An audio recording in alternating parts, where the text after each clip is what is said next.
1000 subscribers तो हर कोई easily gain कर लेता है, लेकिन असली दिक्कत आती है 4000 वॉच आवर कंप्लीट करने में, क्योंकि ये कंप्लीट किए बिना आपको यूट्यूब के सभी मोनेटाइजेशन फीचर नहीं मिलते हैं। ऑल्दो यूट्यूब ने अपने प्लेटफॉर्म पे क्रिएटर्स की जनसंख्या बढ़ाने के लिए और नए क्रिएटर्स को लालच देने के लिए नई यूट्यूब मोनेटाइजेशन पॉलिसी निकाली तो थी, जिसकी वजह से आपको 500 सब्सक्राइबर्स और 3000 वॉच आवर में सुपर चैट और मेंबरशिप जैसे फीचर मिल जाते हैं। लेकिन यूट्यूब पार्टनरशिप प्रोग्राम में ऐड होने के लिए आपको 1000 सब्सक्राइबर्स और 4000 वॉच आवर चाहिए ही चाहिए, या फिर अपने शॉर्ट्स पे 10 मिलियन व्यू चाहिए, वो भी 90 दिन के अंदर। अब ये शॉर्ट वाला क्राइटेरिया कंप्लीट करना लगभग इम्पॉसिबल के बराबर है, अंटिल आप कुछ ज्यादा ही यूनिक ना कर रहे हो। इसलिए हम 4000 वॉच आवर को कंप्लीट करने पे ही फोकस करेंगे। इस वीडियो में मैं आपको 5 ऐसी स्ट्रेटेजीज बताने वाला हूँ, जिसको अगर आपने फॉलो कर लिया तो 4000 वॉच आवर आप सिर्फ 1 महीने के अंदर कंप्लीट कर सकते हो। अब आपको लग रहा होगा कि मैं फेंक रहा हूँ, क्योंकि आपको लगता है कि 4000 एक बहुत ही बड़ा नंबर है, बट रियलिटी ये है कि ये उतना बड़ा नंबर भी नहीं है जितना आप सोच रहे हैं, बल्कि आप लोगों की वॉच आवर को लेके अप्रोच ही गलत है, जिसकी वजह से आप 1-2 साल हो जाने के बाद भी इस क्राइटेरिया को कंप्लीट नहीं कर पाते। आपको 4000 वॉच आवर के पीछे तो भागना ही नहीं है, बल्कि आपका असली टारगेट कुछ और होना चाहिए। और आपका असली टारगेट क्या है वो समझाने के लिए मुझे थोड़ी सी मैथ की हेल्प लेनी पड़ेगी। वॉच आवर हम लोगों को व्यूज से मिलते हैं, तो एक बार इसका हिसाब लगाते हैं। 4000 वॉच आवर को अगर हम मिनट में कन्वर्ट करें तो ये होते हैं 2,40,000 मिनट, और एक यूट्यूब वीडियो पे एवरेज व्यू ड्यूरेशन आराम से 2 मिनट की आ ही जाती है। तो अगर हम 2,40,000 को 2 से डिवाइड करें तो ये बनते हैं 1,20,000, और यही है आपका असली टारगेट, 1,20,000 व्यूज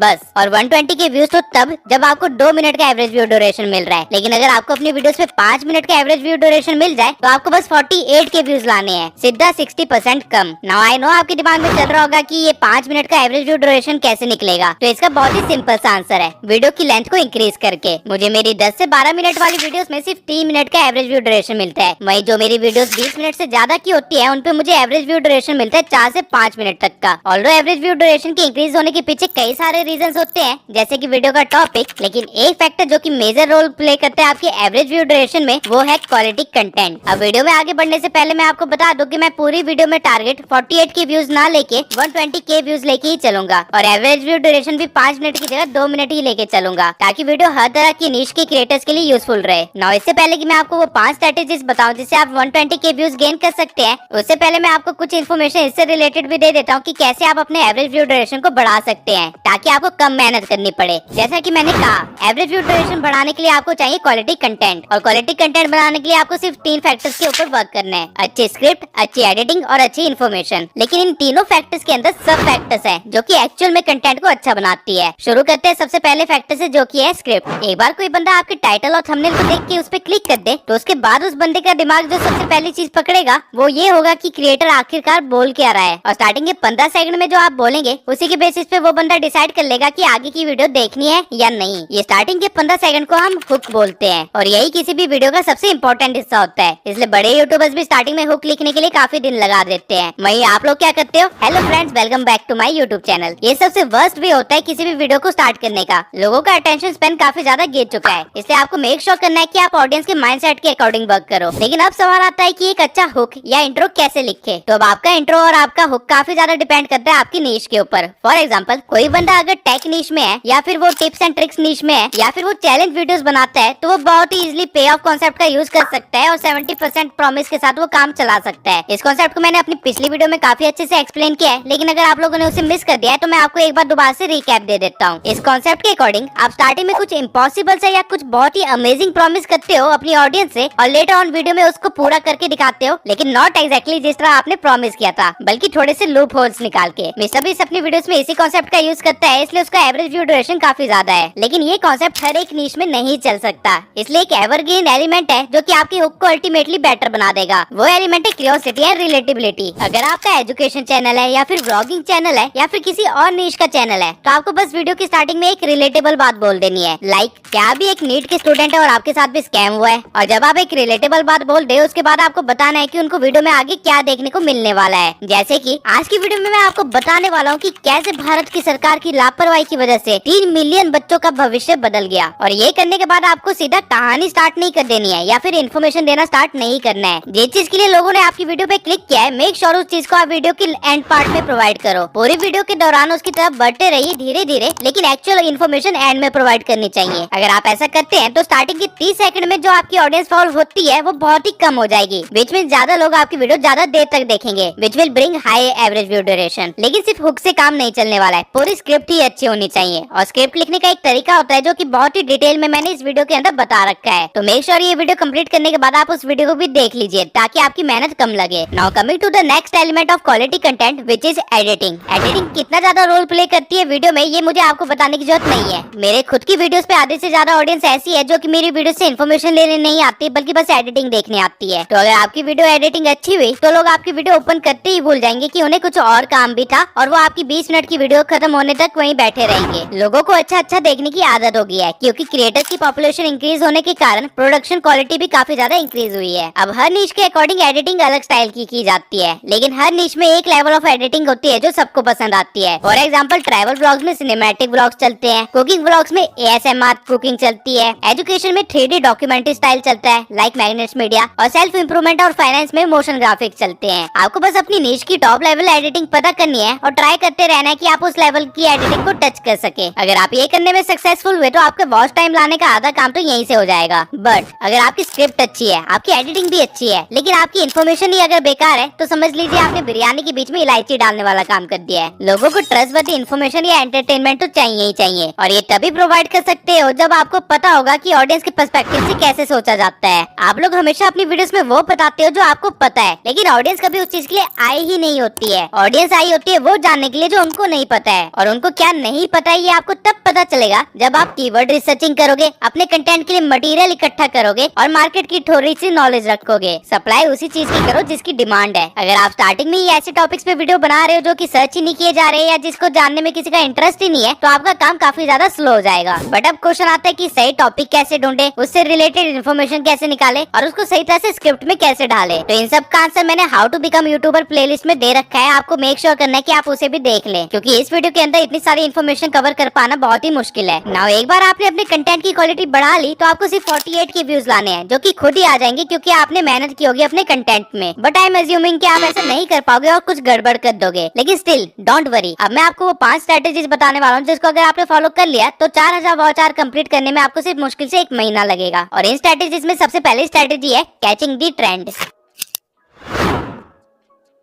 देखिए, आपके चैनल की वॉच आवर कंप्लीट ना होने के पीछे बहुत ही सिंपल सा रीजन है, व्यूज ना आना। और व्यूज लाने का एक बहुत ही सिंपल सा तरीका है ट्रेंड को पकड़ना। अब ट्रेंड को पकड़ने के भी 2 तरीके होते हैं जो कि आपकी नीश पे डिपेंड करेगा। अगर आप किसी ऐसी नीश में है जो कि ट्रेंडिंग न्यूज या फिर वायरल मीम या फिर किसी कंट्रोवर्सी के ऊपर कंटेंट बना सकता है बिना अपने नीश को ब्रेक किए, तो आपके तो मजे ही मजे हैं। कुछ ऐसी नीशेस जो ये काम कर सकती है वो है roasting channels, education channels, vlog channels या रिएक्शन चैनल्स। आप लोगों के लिए काम बहुत ही ज्यादा आसान है। लेकिन अगर आप किसी और नीश में हो जैसे कि मेरी नीश, तो आपको दूसरा तरीका आजमाना पड़ेगा जो कि है ट्रेंड जैकिंग। आपको अपनी नीश से रिलेटेड टॉपिक वीडियो या फिर बंदे से रिलेटेड वीडियो बनाना स्टार्ट कर देना चाहिए, जैसा कि मैंने किया था डिकोडिंग वाईटी, एल्ग्रो और डोगराटी के ऊपर वीडियो बनाकर। आप अगर जल्द से जल्द वॉच टाइम कंप्लीट करना चाहते हैं तो बेस्ट यही होगा कि आप वो प्रोवाइड कीजिए जो ऑडियंस देखना चाहती है। हो सकता है आपके पास खुद का कंटेंट हो जो कि बहुत ही ज्यादा यूनिक हो और आपको पूरा कॉन्फिडेंस हो कि वो वर्क करेगा, लेकिन वो चीज कहीं ना कहीं हमेशा एक्सपेरिमेंटल ही रहेगी। क्योंकि जब आप एक नया चैनल स्टार्ट करते हो तो यूट्यूब मिनिमम 3 महीने तो लेता ही है आपको सही तरह से इंप्रेशन देने के लिए और आपकी एक्चुअल टारगेट ऑडियंस को पकड़ने के लिए। लेकिन यूट्यूब का ये प्रोसेस फास्ट करवाया जा सकता है अगर आप सीधा ट्रेंड को ही पकड़ लो। तो आपको बस 20 से 24 वीडियोस बनानी है ट्रेंडिंग टॉपिक के ऊपर या ट्रेंडिंग बंदे से रिलेटेड, और आपका काम हो जाएगा। और जरूरी भी नहीं है कि ये वीडियोस कोई बहुत ही ज्यादा हाई क्वालिटी वीडियोस हो। लेकिन आई नो अब आपके दिमाग में ये क्वेश्चन आ रहा होगा कि ये 20-24 वाला नंबर आया कहाँ से, तो चिंता मत कीजिए, मैं अभी समझा देता हूँ। अगर आपने किसी ट्रेंडिंग टॉपिक पे सही एसईओ और थंबनेल के साथ वीडियो अपलोड करी है तो आपको मिनिमम 5000 व्यूज तो आएंगे।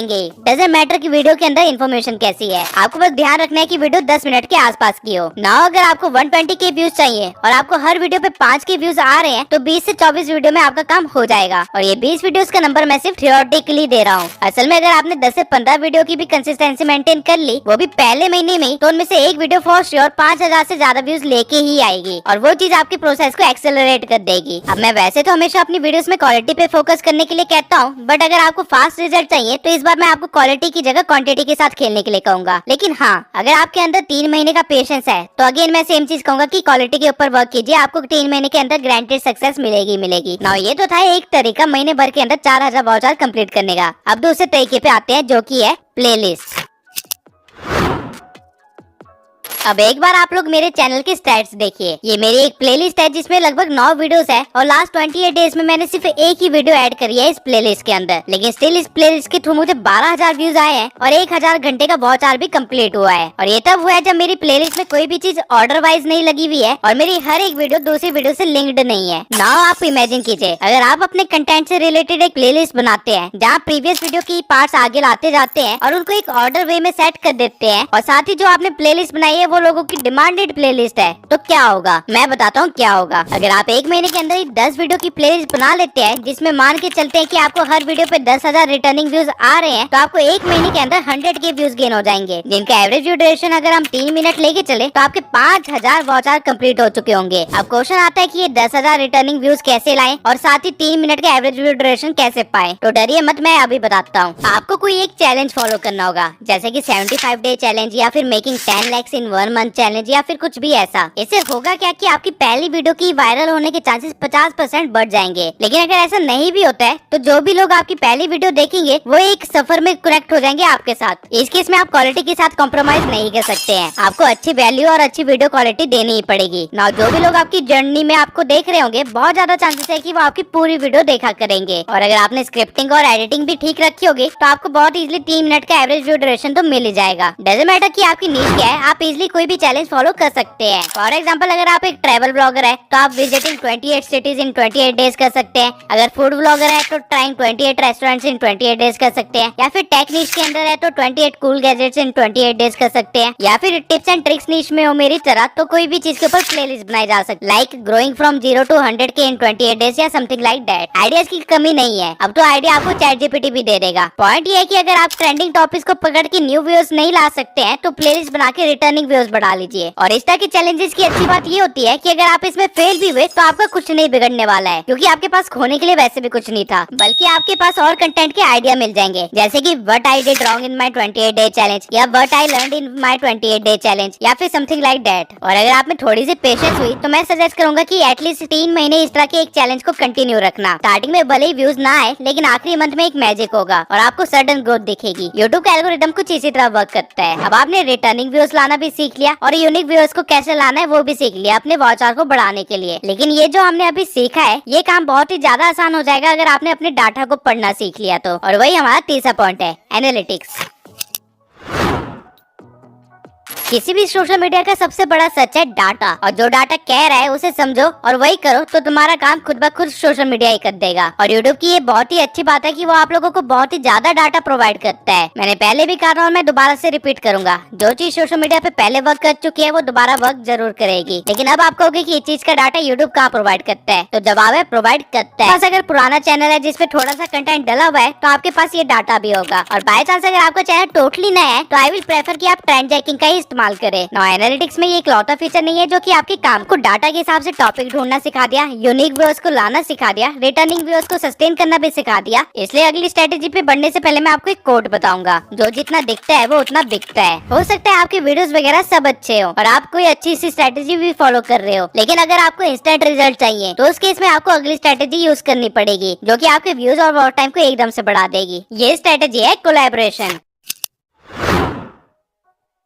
मिस्टर बीस्ट की पिछली 5 वीडियो में सिर्फ 100 मिलियन प्लस ही व्यूज आ रहे थे, लेकिन जैसे ही उन्होंने 50 यूट्यूबर्स को इंक्लूड करके वीडियो बनाई, बूम, सीधा 2 वीक्स के अंदर 200 मिलियन प्लस व्यूज। और एक महीने में ये वीडियो बड़े आराम से 300 मिलियन व्यूज भी क्रॉस कर देगी। लेकिन आपको अपना काम चलाने के लिए 50 यूट्यूबर्स नहीं चाहिए, एक भी चलेगा। आपको अपनी निश का कोई एक यूट्यूबर देखना है जो कि सेम लेवल पे हो या फिर आपसे थोड़ा अपर लेवल पे हो। अगर आप उनसे कोलैब कर पाए तो आपकी वीडियो पे बहुत सारे नए व्यूज आएंगे, आपको अच्छी खासी रीच मिलेगी और आपका वॉच आवर बहुत ही जल्दी कंप्लीट हो जाएगा। लेकिन अब सवाल आता है कि कोई भी बड़ा यूट्यूबर आपके साथ कोलैब क्यों करेगा? सिंपल सा रीजन है, तब जब आप उसका कुछ फायदा करवाओगे। और किसी भी बड़े यूट्यूबर को उसका फायदा दिखाने के लिए आपको सबसे पहला काम जो करना होगा वो होगा अपने चैनल को बेटर बनाना। अगर आपका चैनल बहुत ही ज्यादा नूब है या फिर अनऑप्टिमाइज है तो ऑब्वियसली कोई भी क्रिएटर आपके साथ कोलैब नहीं करेगा, क्योंकि इससे उसका ही नुकसान होने वाला है। लेकिन वहीं अगर आपने क्वालिटी कंटेंट बना रखा होगा और आपका चैनल अच्छे से ऑप्टिमाइज होगा और उसकी खुद की एक ब्रांड वैल्यू भी होगी, भले ही छोटे लेवल पे हो, तो ऑब्वियसली हर क्रिएटर आपके साथ कोलैब करना चाहेगा। अगर आप क्वालिटी कंटेंट बना रहे हैं तो उसके बाद आपको करना क्या है, है आपको एक बड़े क्रिएटर को ढूंढ के उसे एक ऑफर देना है। ऑफर आप अपने अकॉर्डिंग कुछ भी बना सकते हैं, जैसे कि उसको अपनी कोलैब वीडियो की अर्निंग देना या फिर उसको कोई ऐसी सर्विस प्रोवाइड करना जो उसे चाहिए लेकिन मिल ना रही हो, जैसे कि थंबनेल या स्क्रिप्टिंग या रिसर्चिंग या कुछ भी। या फिर आप एक दूसरा मेथड यूज कर सकते हैं जो कि थोड़ा लंबा है लेकिन काफी ज्यादा इफेक्टिव है, रिलेशनशिप बिल्ड करना। अगर आप लोगों को दोस्त बनाते हैं तो उनसे काम करवाना बहुत ही ईजी हो जाता है, लेकिन इस चीज में थोड़ा टाइम लगता है और आपके पास नेटवर्किंग और कम्युनिकेशन स्किल्स अच्छी होनी चाहिए इस काम के लिए। अब ऑब्वियसली इस वीडियो के अंदर मैं आपको ये चीज तो नहीं सिखा सकता, ये तो आपको खुद ही डेवलप करनी पड़ेगी। बट मेक श्योर अगर आप कोलैबोरेशन कर रहे हैं तो आपको कुछ पॉइंट्स का ध्यान रखना है। कोलैब किसी अपनी नीश वाले बंदे से ही करना जिसकी व्यूज या सब्सक्राइबर्स आपसे 3x हो बस। ऐसा ना हो कि आपके 1000 सब्सक्राइबर्स ही और आप सीधा 100K वाले के पास पहुंच गए कोलैब के लिए पूछने के लिए। वो कभी भी इंटरेस्टेड नहीं होगा आपके ऑफर में अंटिल आप उसको कुछ बहुत ही ज्यादा यूनिक ना प्रोवाइड कर रहे हो। सेकंड पॉइंट इज कोलैब आपको ऐसा नहीं करना है कि दोनों लोग मिलकर एक वीडियो बना लेते हैं, ये कोई इंस्टाग्राम नहीं है। अगर आप चाहते हैं कि कोलैब दोनों क्रिएटर्स को इक्वली फायदा दे तो एक वीडियो को 2 पार्ट्स में बनाओ और दोनों पार्ट्स को अलग अलग चैनल पे डाल दो और वीडियो के स्टार्टिंग में और एंडिंग में मेंशन कर दो कि इसका पहला पार्ट दूसरे चैनल पे है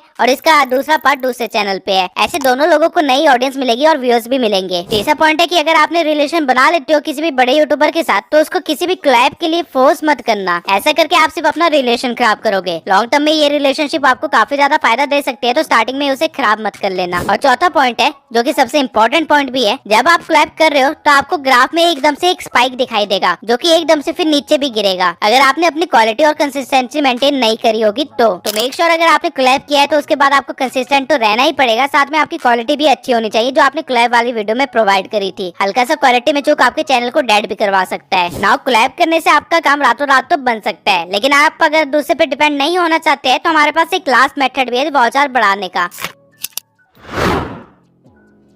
give away. Grade is the biggest motivation. लोग आपकी वीडियोस नॉलेज के लिए देखे ना देखे, लेकिन अगर आपने वीडियो में कह दिया कि पूरी वीडियो देखने पे ईयरफोन मिलेंगे या फिर कुछ रिवॉर्ड मिलेगा तो आपकी ऑडियंस इस वीडियो को पूरा देखेगी ही देखेगी। एंड कैन यू इमेजिन आपका एवरेज व्यू ड्यूरेशन इससे कितना ज्यादा बढ़े। मेक श्योर ये आप ज्यादा ना करें क्योंकि ये चैनल को डेड भी करवा सकता है। और फेक गिव अवे करने की तो सोचना भी मत। छोटे से मुनाफे के लिए आप अपनी रिस्पेक्ट खो बैठोगे मार्केट के अंदर। अगर आप कोई भी प्लेलिस्ट सीरीज बनाते हैं और उस सीरीज की हर एक वीडियो में गिव अवे का प्रॉमिस करते हैं तो वो सीरीज आपको काफी ज्यादा सब्सक्राइबर्स और वॉच टाइम देगी, इतना कि 1 महीने के अंदर आप आराम से 4000 वाउचर कंप्लीट कर लोगे। लेकिन मेक श्योर अगर आप इस स्ट्रेटेजी का इस्तेमाल करते हो तो कभी भी लास्ट में गिव अवे अनाउंस मत करना। हमेशा वीडियो के बीच में या एंड होने से 2 मिनट पहले अनाउंस करना, वो भी एकदम से। इस तरह लोग आपकी वीडियो को स्किप करके सीधा गिव अवे वाले पार्ट पे नहीं जाएंगे और उनको पूरी वीडियो देखनी पड़ेगी। अब ये थी वो 5 स्ट्रेटेजी जिनको फॉलो करके आप महीने भर के अंदर 4000 वाउचर बड़े आराम से कंप्लीट कर सकते हो। लेकिन वीडियो को एंड करने से पहले मैं आपको कुछ वार्निंग्स और सजेशन देना चाहता हूँ। स्टार्टिंग की जो 3 स्ट्रेटेजीज थी वो कहीं ना कहीं ऑर्गेनिक ग्रोथ स्ट्रेटेजीज थी जिसको फॉलो करके आप कभी भी नुकसान में नहीं जा सकते। आज नहीं तो कल आपको फायदा होगा ही होगा अगर आपने स्टार्टिंग की 3 स्ट्रेटेजीज को फॉलो किया। अगर 1 महीने में वाउचर कंप्लीट नहीं भी होता है तो भी अगर आप कंसिस्टेंट रहे तो 3 महीने के अंदर आपका चैनल रॉकेट की तरह ग्रो करेगा। और मैं बार बार आप लोगों को 1 महीने की जगह 3 महीने पे फोकस करने के लिए इसलिए कह रहा हूँ क्योंकि मैंने अपने पर्सनल एक्सपीरियंस से देखा है कि यूट्यूब आपकी वीडियो को सही इंप्रेशन देने के लिए मिनिमम 3 महीने लेता ही लेता है, अंटिल आप बहुत ज्यादा फ्रीक्वेंटली अपलोड ना कर रहे हो। तो इस चीज को इवन टेस्ट करने के लिए मैंने एक बार एक एक्सपेरिमेंट भी किया था। मैंने एक नया चैनल बनाया था और उसके ऊपर एक बहुत ही अच्छी सी वीडियो अपलोड कर दी थी जो कि उस टाइम पे ट्रेंडिंग भी थी, लेकिन वो वीडियो नहीं चली, उस पे कुछ भी व्यूज नहीं आए और फिर मैंने उस चैनल पे कुछ भी नहीं किया। इवन मैं तो भूल ही गया था कि मेरे पास वो चैनल है भी। लेकिन 3 महीने बाद मुझे एकदम से काफी सारे नोटिफिकेशन आने लग गए थे और जब मैंने उन नोटिफिकेशंस को देखा तो मुझे पता चला कि उस वीडियो ने 5000 व्यूज से भी ज्यादा गेन कर लिए थे। अगर आप 3 महीने कंसिस्टेंटली क्वालिटी कंटेंट अपलोड करते हैं तो आपको ग्रो होने से तो कोई नहीं रोक सकता। बट अगर आप 3-4 महीने से पहले ही गिव अप कर देते हो तो आपको कभी नहीं पता चल पाएगा कि उस चैनल से आप कितना कुछ अचीव कर सकते थे। इसके सिवाय मैंने जो लास्ट की 2 ट्रिक्स बताई है वो सिर्फ तभी इस्तेमाल करना अगर आप में कॉन्फिडेंस है कि आपका कंटेंट बहुत ही अच्छा है और आप अपनी ऑडियंस को रिटेन कर पाओगे। अगर ऐसा नहीं है तो जो लोग सिर्फ कोलैब की वजह से या गिव अवे की वजह से आपके चैनल पे आए हैं वो आज नहीं तो कल आपको छोड़ के चले जाएंगे, जिससे आपके चैनल का ग्राफ कुछ ऐसा बन जाएगा और आपका चैनल कहीं ना कहीं डेड हो जाएगा और उसे वापस से नॉर्मल करने में काफी मेहनत लग जाएगी। यही कुछ वार्निंग्स और सजेशन थे जो मैं आपको देना चाहता हूँ। बेस्ट यही होगा कि आप 1 महीने के अंदर सब कुछ करने की बजाय 3 महीने का टारगेट लेके चले और उसके अकॉर्डिंग वर्क करे। ना हो सकता है कि आपकी वीडियोस अच्छी हो और उस पे स्टिल व्यूज और इंप्रेशंस ना आ रहे हो, तो इसके पीछे का रीजन आपकी वीडियो डालने का तरीका भी हो सकता है। तो अगर आपको व्यूज नहीं खोने हैं तो इस वीडियो को जरूर देखना। इस वीडियो में मैंने बताया कि कैसे आप सही तरह से वीडियो अपलोड करके और भी ज्यादा टॉप पे रैंक कर सकते हो और भी ज्यादा व्यूज गेन कर सकते हो।